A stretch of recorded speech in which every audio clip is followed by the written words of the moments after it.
I raised them, fed them, built their dreams brick by brick, and then one morning, they told me I owed them $1 million each just for being my children. I remember the silence that followed my daughter's words. It wasn't anger that came first. It was disbelief, like I'd suddenly been handed a script to a play I didn't audition for. They were seated across from me at my own dining table, the one I'd bought after 20 years of overtime and sacrifice. And they looked at me not as family, but as investors demanding their payout. Dad, it's not that we don't love you, my son Matthew began, adjusting his sleeves like a lawyer, preparing to deliver bad news. It's about fairness. You've built your company, your wealth, and now it's our turn.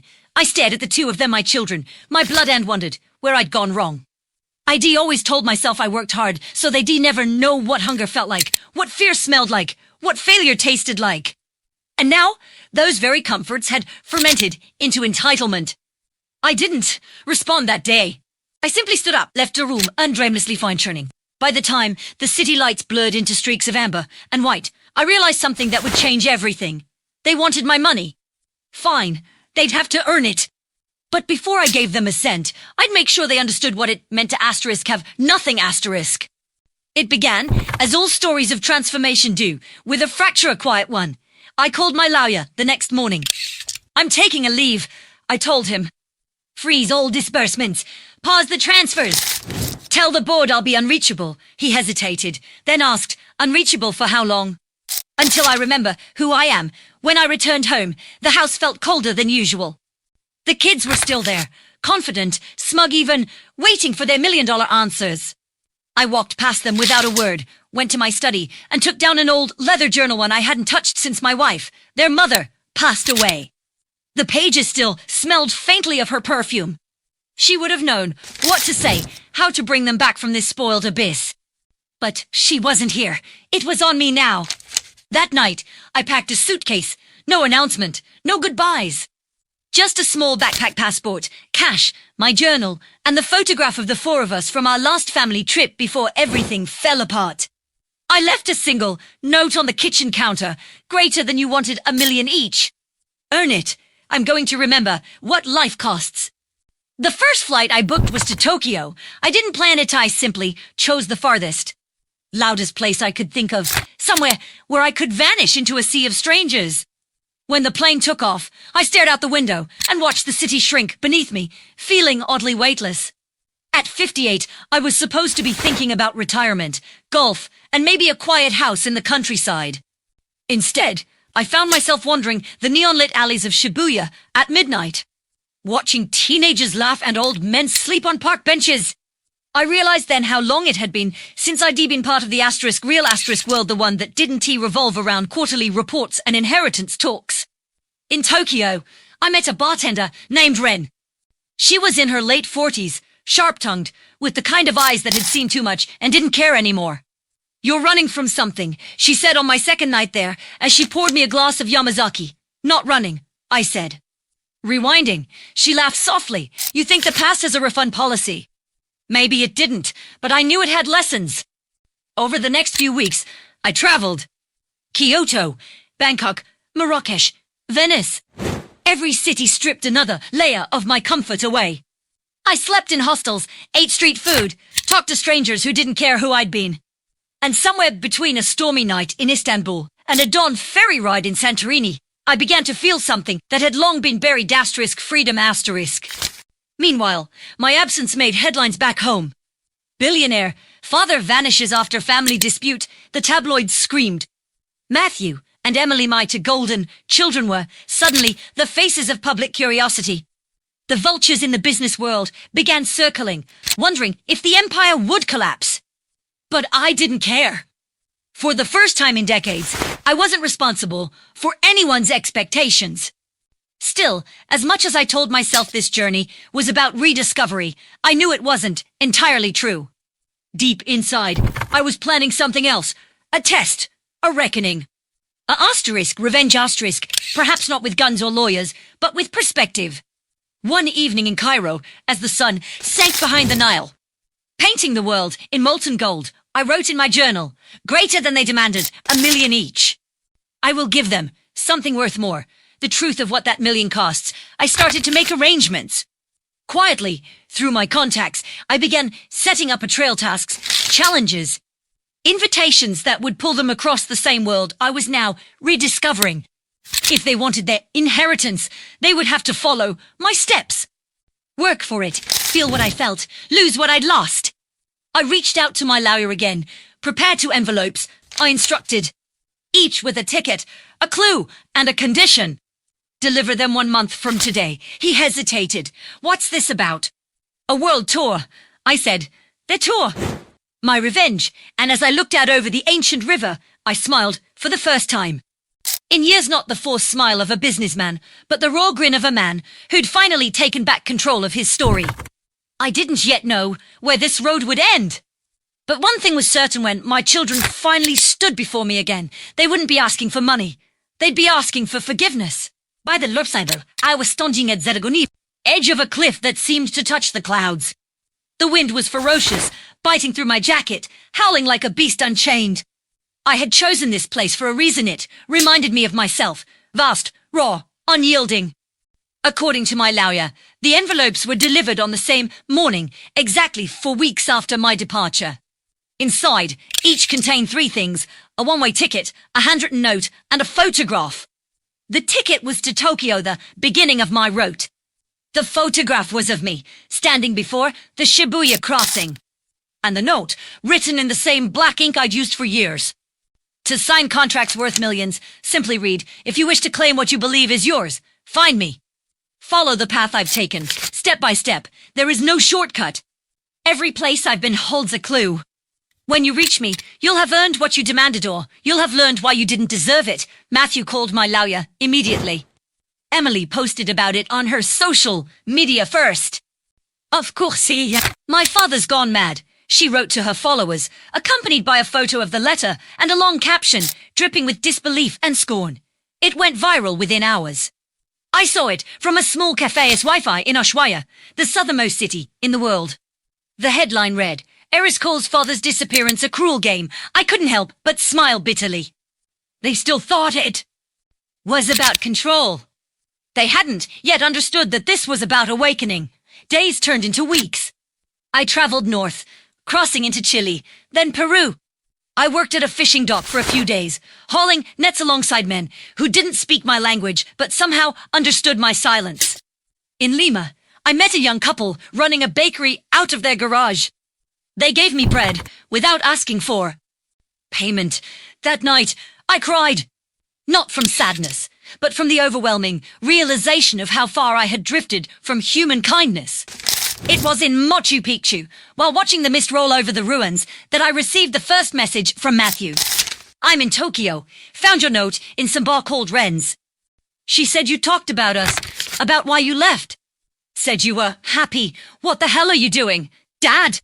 I stared at his words, the faint tremor of anger beneath them. I could almost hear his voice, brittle, impatient. I didn't respond. He wasn't ready yet. A few days later, Emily messaged too. Hers was shorter, colder. If this is supposed to be a lesson, it's pathetic. You abandoned your family for a game. I deleted her message. I traveled next to Morocco. In Marrakesh, I wandered through the souk, surrounded by a riot of colors, scents, and sounds. There was a small shop run by an old man named Karim, who sold handwoven carpets. We talked for hours, and they told me peep was the wind. But the wind has no home. I wrote that in my journal. Maybe one day they'd read it. Meanwhile, Matthew was making headlines again. The tabloids loved him, the billionaire's son on a quest for his father. He was being followed by cameras as he retraced my steps across Asia, occasionally giving interviews about reconnecting with the man who raised me. I could see the exhaustion in his eyes. Tuga, every time he appeared on TV, he wasn't sleeping well. The journey was already taking something from him: comfort, certainty, pride. Emily, on the other hand, refused to follow. She stayed in New York, throwing lavish parties, doubly définies, she de Cameroun. Sooner or later, when the lights faded and the noise died, she'd realize she was standing on hollow ground. By the time I reached Italy, I had changed. My beard had grown in grey and unkempt. My hands were rough again, like they'd been in my youth, when I worked construction before building my first company. I was walking through the vineyards of Tuscany when I heard laughter behind me, a familiar voice. Dad! I turned, and there he was, Matthew. His clothes were wrinkled, his shoes dusted. Cafe I had chosen, clutching her coat against the autumn wind. The Eiffel Tower loomed behind her, but her eyes weren't on the scenery. They were scanning the crowd, searching for me. When I finally stepped forward, she froze. Her eyes widened, not in joy, but disbelief. Dad, yes, I said simply. She hesitated before approaching, her movements uncertain, like a child returning. Home after running away for too long. Her voice was quiet, brittle. You look different, so do you. We sat across from each other at a small table by the window. I ordered coffee. She didn't order anything. Her hands trembled slightly as she reached into her bag and pulled out a folded, weathered letter, my note from the envelope. I followed you, she said. Not from the start. I thought it was stupid. I thought you were punishing us. I admitted, sipping my coffee. But not in the way you think. Her eyes filled with tears she refused to let fall. I didn't understand.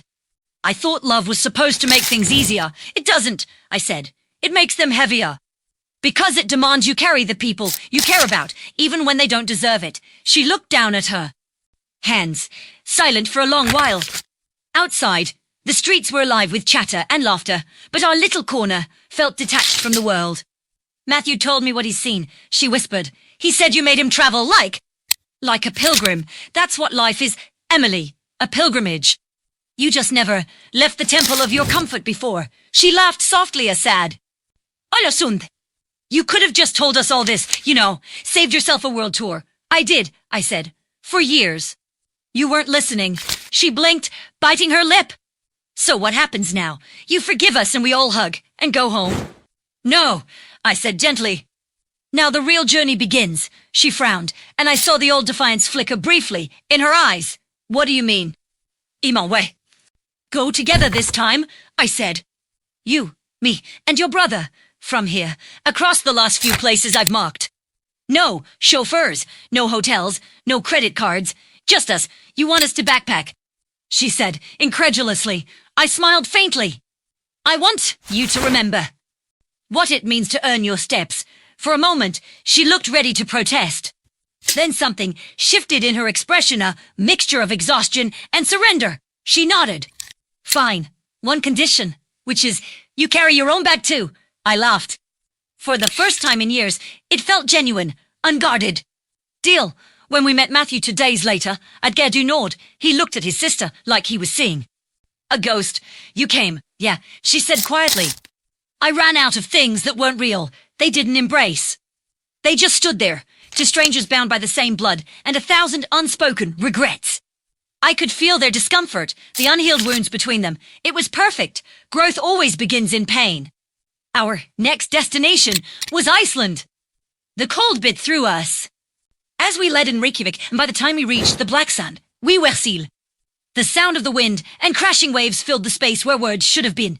That night, we sat around a small fire. Emily was shivering, her cheeks red from the cold. Why here? She asked. Because this is where the earth meets itself, I said. Ice and fire. Creation and destruction. The world's constant contradiction. Matthew poked at the flames. You're saying that's us? Yes, I said. You both are. Fire and ice. And I'm the fool who thought I could control the weather. He chuckled dryly. You really have turned this into some philosophical road trip. Maybe, I said. But tell me, Matthew, before Tokyo, when was the last time you did something that scared you? He paused, thinking. College, maybe. And you, Emily? She hugged her knees. I don't know. Maybe when Mom died. I nodded slowly. That's why we're here. To remember that life doesn't start until fear does. We stayed in Iceland for 5 days. Hiking glaciers, helping a local fisherman pull in nets, sleeping in tents that barely held against the wind.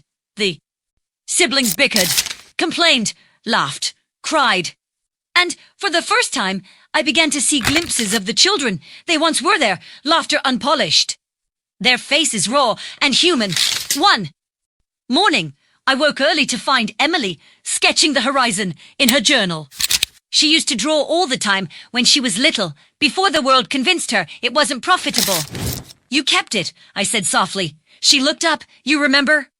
Every picture you taped to the fridge, I said. I kept them all in a box after you moved out. Her eyes shimmered, but she didn't speak.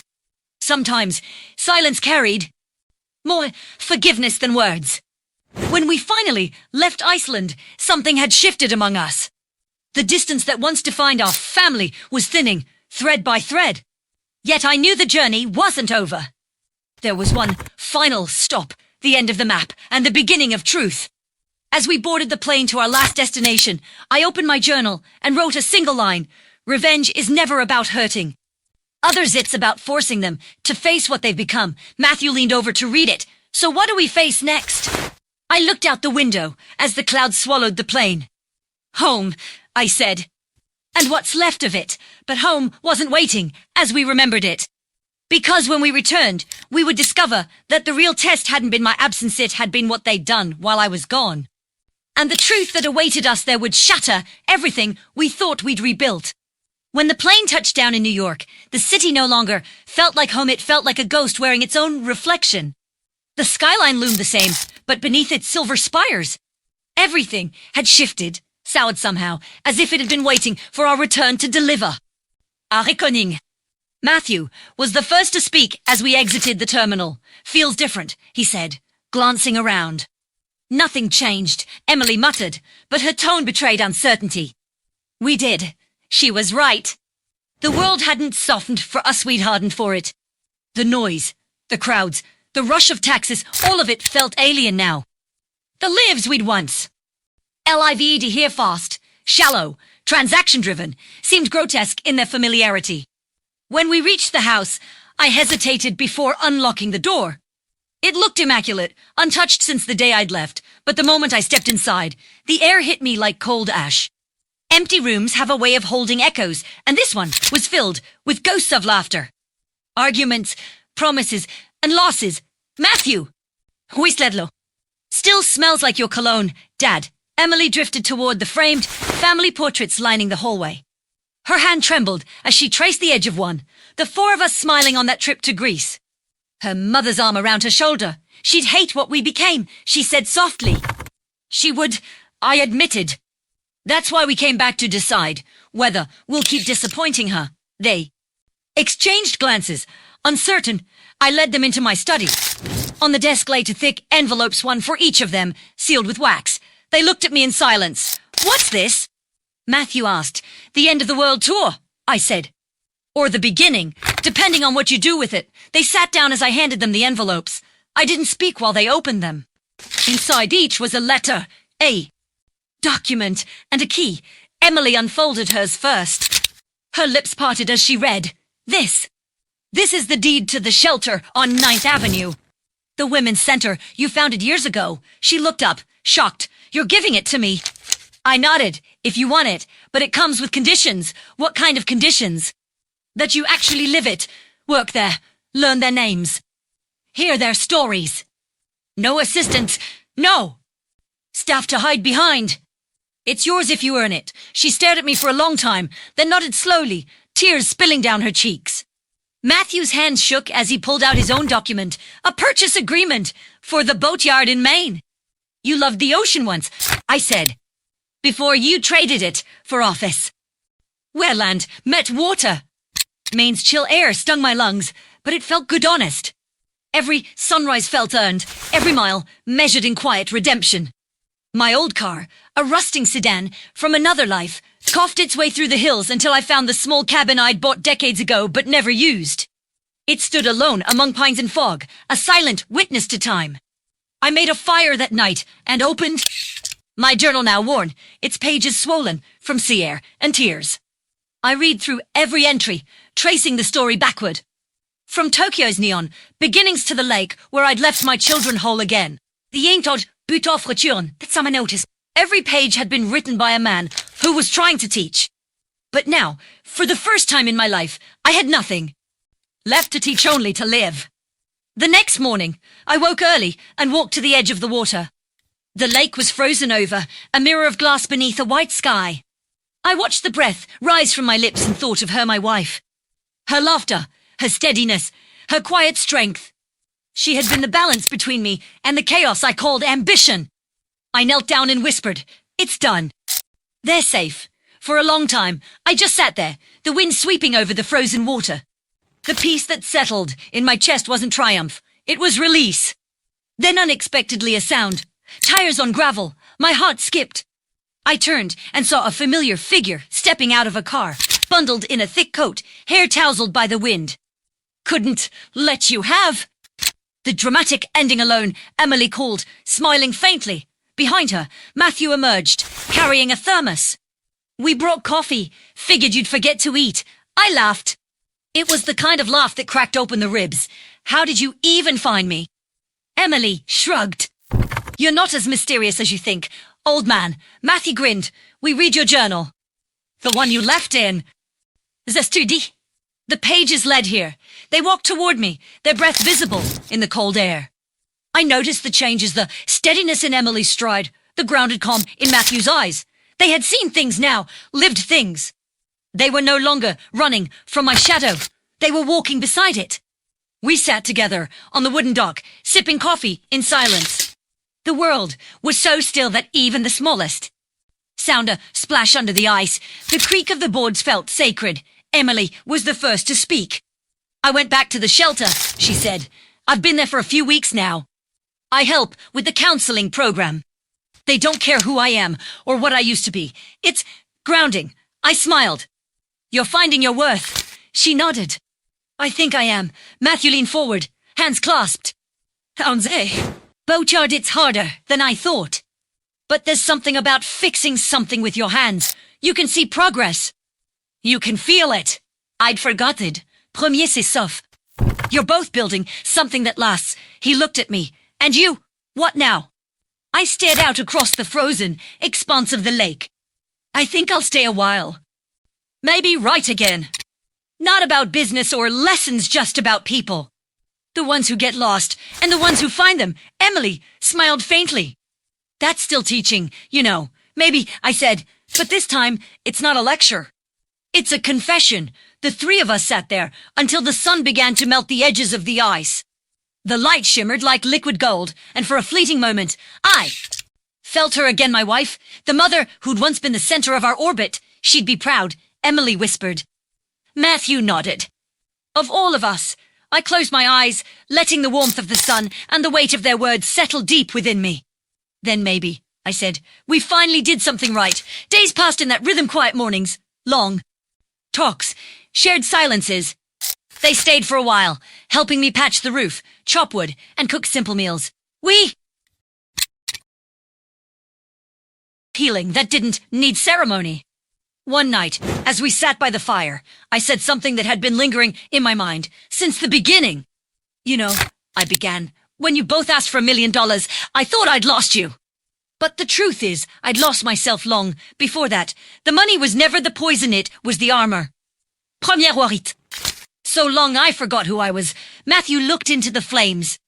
"And now," I said, "I'm just a man with a story. A long one, a flawed one. But mine." Emily reached over and took my hand. "And you're our father again." It was such a simple sentence, but it filled the room like sunlight. The next morning, I woke before dawn and found a note on the table. "They're gone. Back to their new lives, their real lives." Emily's note read, "We'll come back soon. Don't disappear du simplice." I smiled. They didn't need me anymore. That was the point all along. I walked outside, the air sharp and clean. The world felt new again. Every step I took left a mark on the frost-covered earth, a reminder that life, no matter how long it takes, always circles back to where it's supposed to be. I stood there for a long time, watching the horizon blush with morning light, and whispered to the wind. They asked for millions. I gave them themselves, and for the first time in my life, that felt like enough.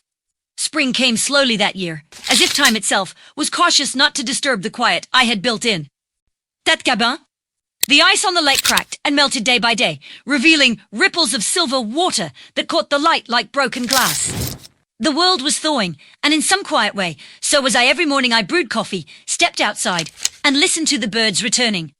To the wind, through the pines, to the silence that no longer felt like Lonlin. Sometimes I caught myself expecting the phone to ring or for Emily to burst through the door, complaining about the cold.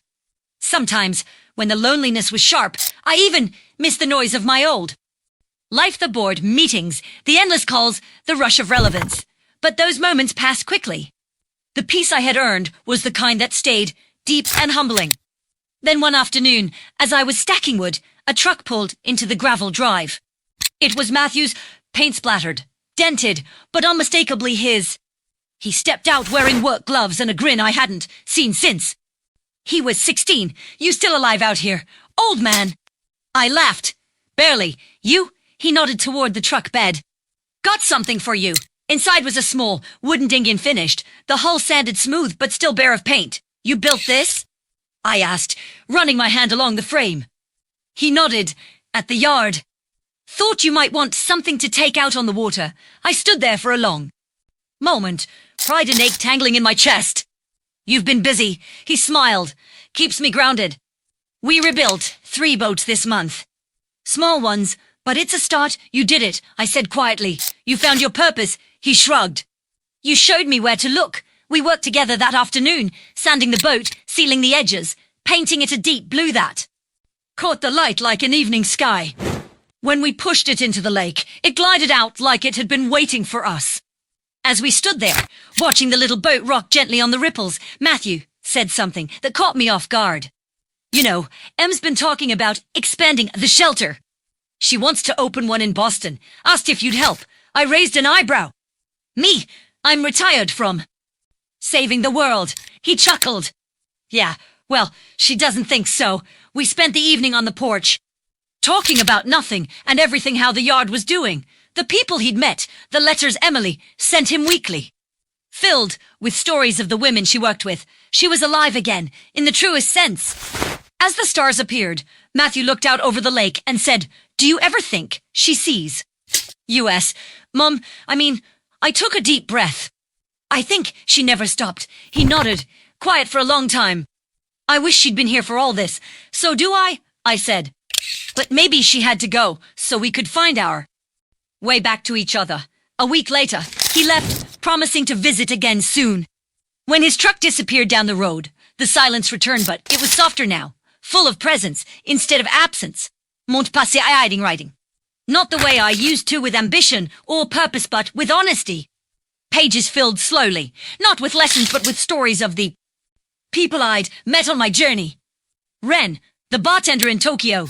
Karim, the carpet seller in Marrakesh. The fisherman in Iceland. I wrote about them, not as symbols, but as human beings who'd shown me pieces of life I'd forgotten existed. I sent the manuscript to a small, local publisher, expecting nothing. They called back within a week. The editor's voice trembled, slightly, as she sighed, It's beautiful. It's not a business memoir, it's a confession. People need to read this. When the book came out 6 months later, it wasn't a bestseller, but it found its way into the right hands. Letters began arriving, people thanking me for reminding them that redemption didn't always come in grand gestures, but in small, stubborn acts of love. One note in particular stayed with me. I read your story to my father before he passed. He forgave me after 30 years of silence. Thank you for helping me find him again. I cried when I read that one. Quietly, at the kitchen table, with the morning light spilling across the pages. Emily visited that fall. She'd grown, stronger, her voice steadier, her laughter freer. You're famous now, she teased, tossing a newspaper onto the table. My face was on the cover of a Sunday feature, the billionaire who walked away. I rolled my eyes. I didn't walk away. I just finally stopped running. She laughed, then her expression softened. We're thinking of dedicating the new shelter to Mom, the Eleanor house. What do you think? I felt my throat tightened. I think she'd love that. We spent the afternoon walking along the lake, the trees painted in autumn's fire. She told me about the people she was helping, the women rebuilding their lives from ashes. I could hear pride in her voice, not arrogance, but purpose. That night, before she left, she hugged me. Not the kind of brief, polite hug she used to give, but one that lingered. When she pulled away, she said softly, "You were right, Dad. The million wasn't money. It was worth." I smiled. "And you earned every cent." After she drove off, I went down to the dock and untied the blue boat. The water was calm, moonlight draped over it like silk. I rowed to the center of the lake, feeling the cold air against my skin. For a moment, I just sat there, surrounded by silence and stars, and whispered into the night. We made it. Ellie, we all made it. The wind stirred gently, rippling the water, and I could almost swear I heard her laugh again. A soft echo carried through the trees. Years later, when I was gone, they found the blue boat still tied to the dock, the oars neatly placed inside, a journal resting on the seat. Its final entry read, "They demanded $1 million. I gave them the world, the fouls. Defun mes mains." Love, when tested by greed, either breaks or becomes unbreakable. Ours became unbreakable, and that was how the story ended quietly, perfectly, with nothing left owed, and everything finally paid in full. Winter returned quietly, the kind that blanketed the world, in a hush so complete it felt sacred. By then, the cabin had become more than just a retreat. It was a witness, a living archive of the life I'd finally learned to live. The floorboards carried the echoes of laughter and argument, the walls held the ghosts of every confession, and the fire burned with the warmth of forgiveness. It had been 3 years since the tour. My children had grown into their own, legends, quiet ones. Built not on headlines or inheritances, but on labor, compassion, and a shared scar of wisdom. Emily ran 3 shelters. Now one in New York, one in Boston, and a third in Detroit. They weren't large, but they were alive, bustling with women and children who found not charity, but dignity within their walls. She called every Sunday, her voice steady, her stories filled with names and faces instead of numbers. Matthew had turned the boatyard into a thriving restoration business. His hands were calloused again, his shoulders strong from work, his eyes en bord de neige. He wrote to me often, letters filled with drawings of ships and storms and quiet horizons. Every time I mend a hull, Erotons, I think about how you mended us. I was proud, but quietly so. Pride, I'd learned, should never roar. It should hum softly in the chest, like a tune remembered from childhood. I had become something I hadn't been in decades.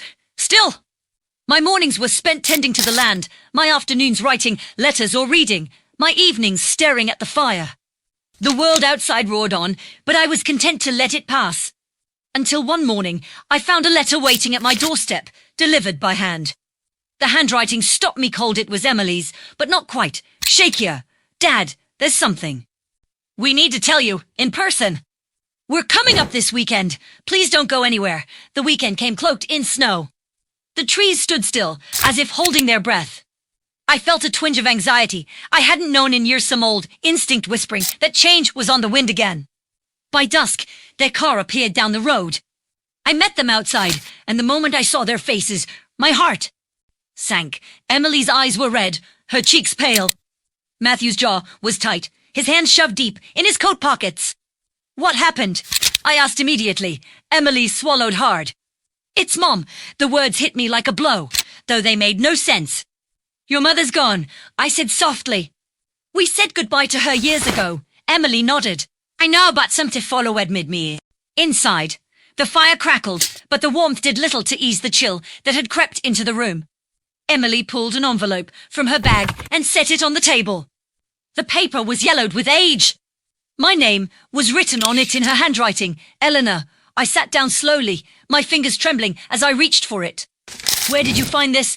Matthew answered quietly. "Here, tikate." The old house. We were cleaning out the storage. It was hidden inside her jewelry box. For a moment, I just stared at the letter. I hadn't seen her handwriting in over a decade.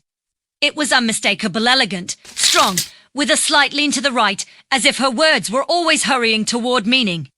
Emily whispered, "We thought you should read it first." I opened it carefully. The paper, soft and fragile beneath my fingers. Her scent rose faintly lavender and ink. I began to read aloud. "My love, if you're reading this, it means I never found the courage to say these words when I should have.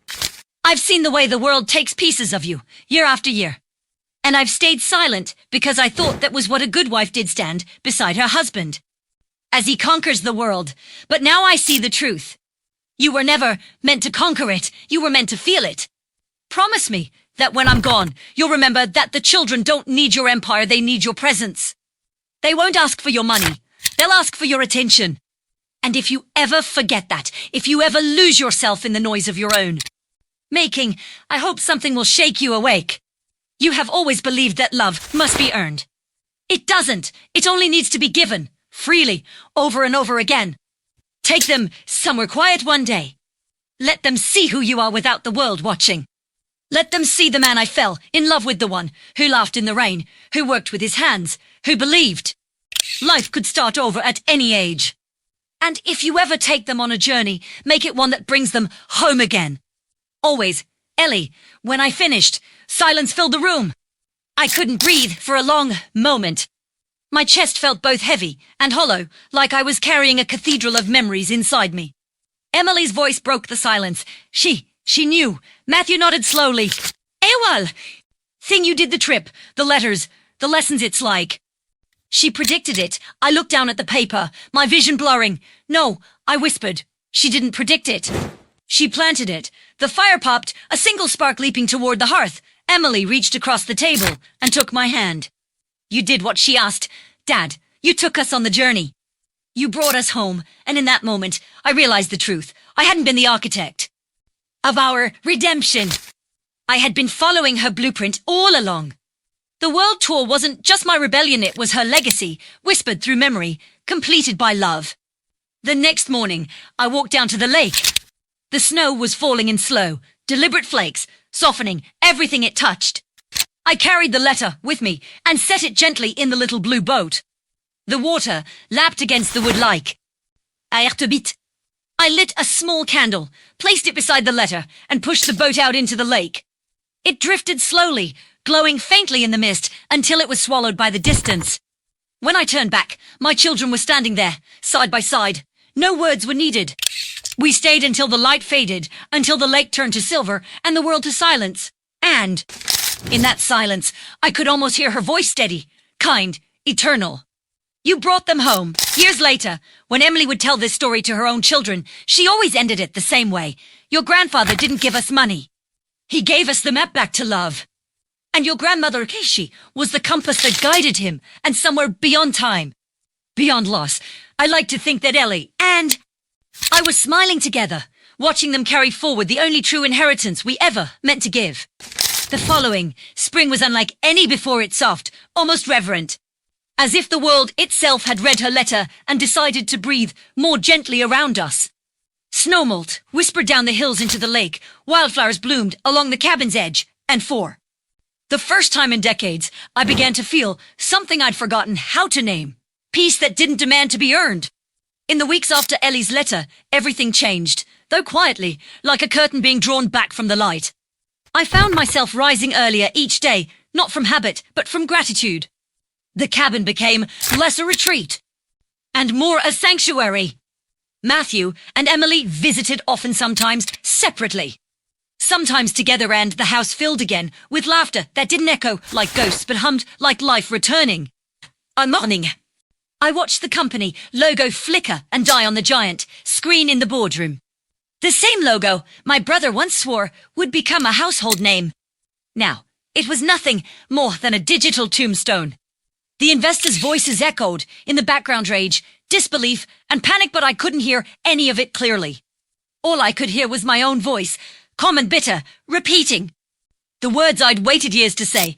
Asterisk, you took everything from me. Eric, now you get to watch it burn. Asterisk, it hadn't started this way. Years earlier, Eric and I were inseparable, the twin engines of a dream that started in our parents' garage. We built stuff seen before, tools that learn, and at Esfeld felt asterisk alive. I was the visionary, the coder, the one who stayed up 3 nights straight debugging recursive AI logic until the system began predicting human patterns with eerie accuracy. Eric, he was the talker, the smooth-tongued strategist who could charm investors into signing blank checks. Together, we were unstoppable. Until, of course, he decided we weren't equals anymore. The shift happened quietly, the way rot spreads beneath the floorboards. Before anyone notices, our company, Nextmind Technologies, had grown too fast. Within 2 years, we'd gone from writing code in a damp basement to hosting press conferences in San Francisco's glass towers. More we grew, the more Eric's ambition outpay his loyal. I remember the night he first hinted at it leaning back in his leather chair, whiskey glass in hand, city lights bleeding into the office windows. We need structure, Max, he said, voice to casual, for the knife it carried. Investors want a real CEO, someone who can handle the corporate side. You're a genius. No one's denying that but leadership. That's not your strength. I laughed, thinking it was a joke. You mean you want to be CEO? He smiled. It's not about what I want. It's what's best for the company. That line would haunt me for years. The board voted 2 weeks later. Eric became CEO. I remained Chief Innovation Officer, a shiny title with no real power. My projects, my algorithms, my vision all filtered through his approval. He began reshaping NextMind in.